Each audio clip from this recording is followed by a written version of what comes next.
Our next artist has also graced the Vibrant Brampton stage.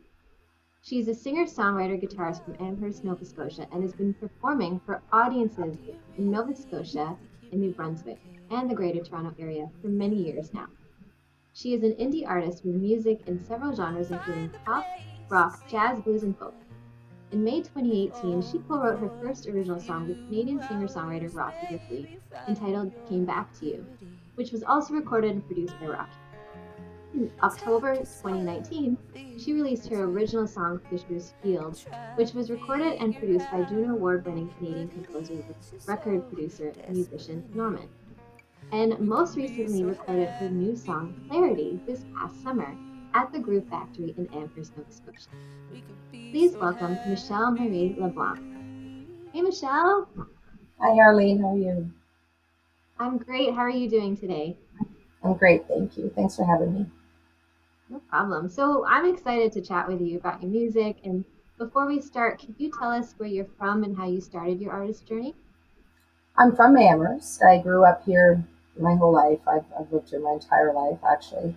Um, when I was a little kid, I loved music, and it was a big part of my everyday. I was always that kid running around the house singing, and I never thought that I would actually start songwriting and everything, but my life kind of, there was changes in my life, and which brought me to here. And yeah, I just, it took going through a very serious illness to get to a point where I just did it was so important to me to do this. Music makes me really happy.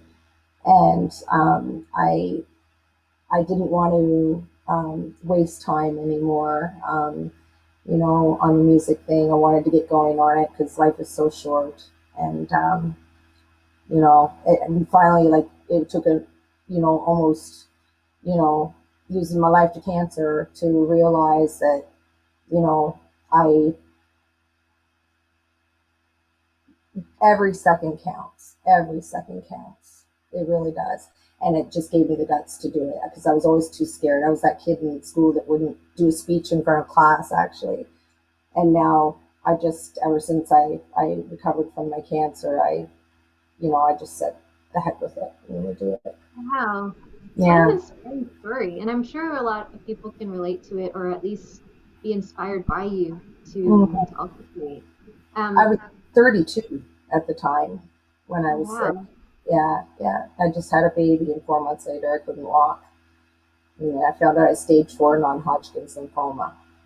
So Mm. yeah, two masses in my chest, one in my liver, and it was in my bones through my left hip and my T11 vertebrae. And I received chemo every 2 weeks, and I went in remission, and that was in 2007. So I've been in remission for quite some time. Wow, what a fighter you are. Well, I just take it day by day. I take it day by day, really, honestly. I take it day by That's day. incredible, Michelle. Thanks for Discover it. sharing that with us. No problem. And like I said, I'm sure it's inspiring a lot of the viewers listening to you right now. And I'm curious, um, who has been like an early influence for you for songwriting? You know what?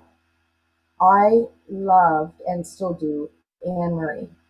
Growing up, well, actually, she's from Spring Hill, which is 15 minutes from my town.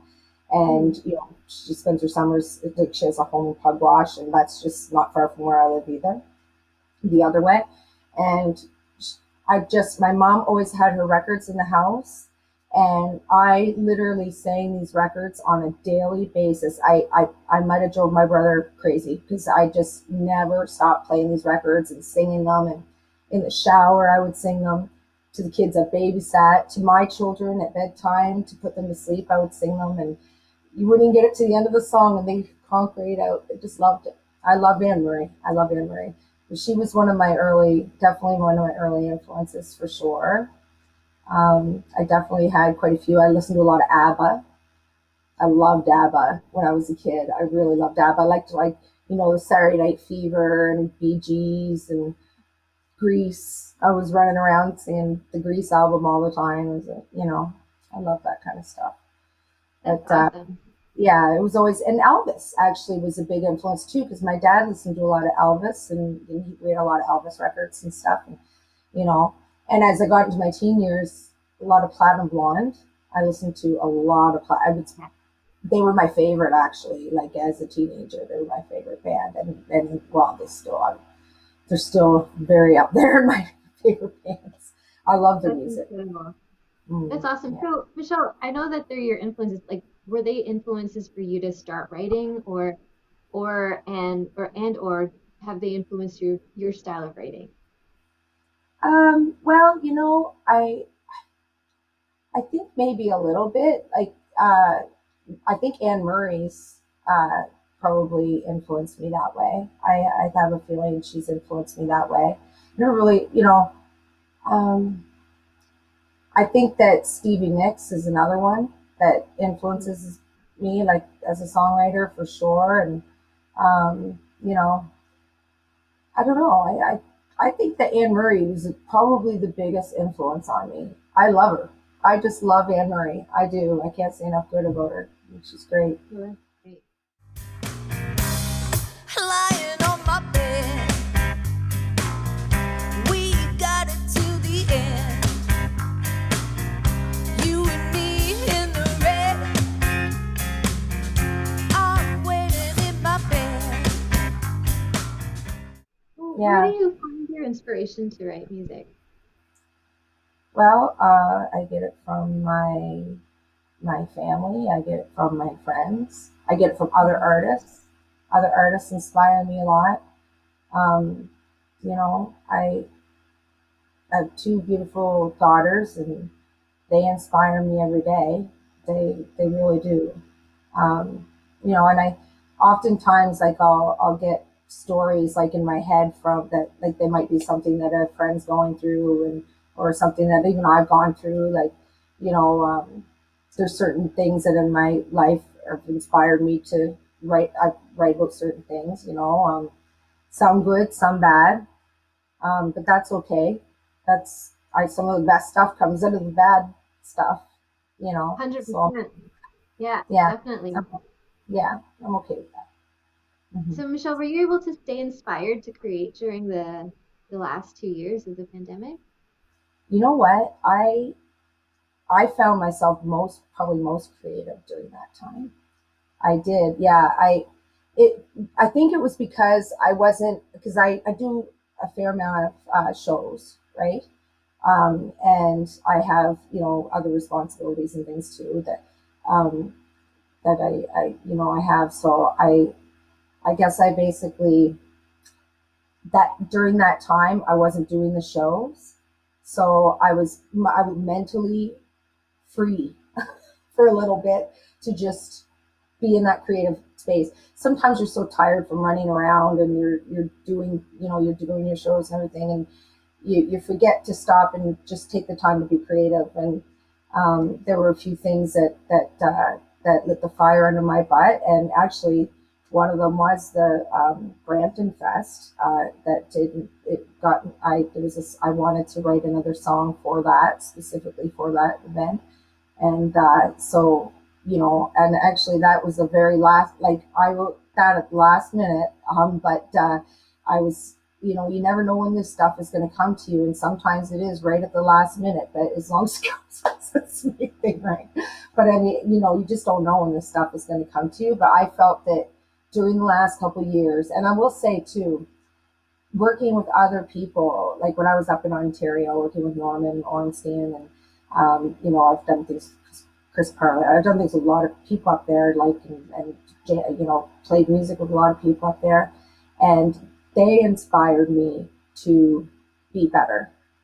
They inspired me to write songs. They did inspire me, especially Chris Partland, like in terms of like he was the first one to really say, Michelle, you know, write more. And then Norman encouraged me. Like I've gotten a lot of encouragement from them, and that stuff helps. Um, it definitely lit a spark under my butt. And so it was right before that I was with Norman, And I know that when I go back up there, I'm going to work with Norman and JK again, well, JK I haven't worked yet with yet, but he's another producer up there, and we're going to do some fun stuff, I hope. And I guess it got me a little excited. So the next time I'm up there, we'll definitely be doing something, and it's that's definitely helped give me the little push maybe that creatively that I need, because when it's exciting. I want to be able to do some work with them. So you know it's it's been fun. Like I'm just glad I'm doing it, because I just from the time I was a little girl, I wanted to write songs and put songs on the radio and things, and I'm glad I'm finally doing it. During the pandemic, was there something that you learned about yourself, either creatively or as as Michelle yourself? Like, curious to know what you learned about yourself. Well, I learned I can be alone for a very long time, because I Oh, literally I was have, yeah. in my house for a very long time, with getting food delivered to me, and I never left my house for a couple months, probably. Never saw my family and friends for a long time, and I think we can all get through just about anything if we just hang in there, right? It's true. It's and I I also learned that I can be like about the music. I learned that I can put myself out there, and I can do this. And I realized that when you know, at, it's funny because you learn something new from every person you write with. Mhm. That's why I love collaborating with people, because every person has a different approach to songwriting, and you learn so much. It's invaluable, actually, to be honest with you. So I don't know. I'm just really glad that it's as with every song that I do, it's a little bit easier. It's a little bit easier. And as I learn from Right. other people, it's a little bit easier. For sure. And Yeah. I think, it's if anything, it's just restored faith in myself. And, sometimes I don't know, you hold back for whatever reasons, but um, I definitely think it's something that I'm meant to do, and something that I'm going to be doing for a very long time. Amazing.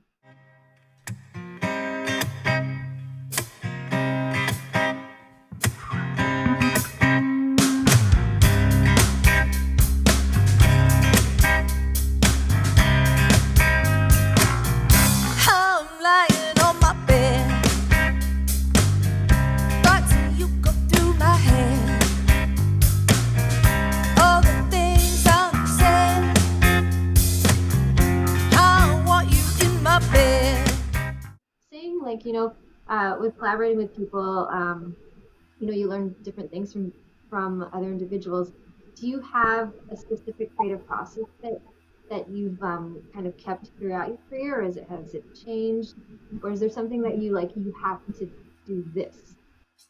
I I wake up in the middle of the night sometimes with song ideas. Like, it's funny. This I had to do this song for a political campaign down here, for a friend in town that he ran for council, and he ended up winning the seat, and he became deputy mayor. He did really well. Anyway, but he needed a song that kind of represented this working together, and collaboration, and um, being accountable and whatnot. And so I had 2 weeks to write the song before the event that I had to sing it at was going to Um, be, when he declared his you know and 2 days before the event, on Monday, or Sunday night, when I went to bed, I didn't have a song, and I woke up at 1 o'clock in the morning Monday morning, and I wrote the song through the night, and I sent it to him at 8 a.m. And then he wrote me back, and he said he liked it, and it went really well. I just think sometimes I need I need being under pressure sometimes, and having what I mean, a reason to write. Like, for sure. Yeah. sometimes is the best way for me to go, and so even with my song that I wrote for the Brampton Fest, it was, as I said, like the day I recorded the video was the day I wrote, like, that I actually wrote it. The day I recorded. Wow. Yeah, That's amazing. did it. I logged it. It was so cute. Everything did all the stuff, and then I did my video, Cool. we had it, and so it was. Sometimes it works out that way, and but then other True. times it could come, like, I could be just sitting around playing around on the guitar and some chords come to me. And actually with that one, with the song I did for Brampton, chords came to me actually quite a while ago, but I put them on my voice notes, which is what I'll do sometimes if I don't quite have the lyrics yet. I'll Mhm. just put words on, and then I go back, and then I when I need to write a song, I'll go back to my voice notes and listen to my chords. I'll think, oh well, I kind of like that, and then I'll, and then Nice. see if come to me at that point. And that's what I did. I found some chords Right. that I did and then did it. Yeah. Michelle, if you were to put your work in a capsule today and Mhm. 50 years from now someone dug it up, what would you want them to take away from your work? Well, I hope that they would see that I'm authentic. I would hope that they would see that, um, you know, there's something in there that they can relate to. Whether it's something, whether it's a song that uplifts them, or if it's a song that, makes them cry their eyes out. If it's reached them in some way, that's what I want. And I mean, I would want my kids to be proud of it too. And yeah, you know, I think that I just would want them to be, I would want them to feel that they could have related to my lyrics in some way and to my music in some way.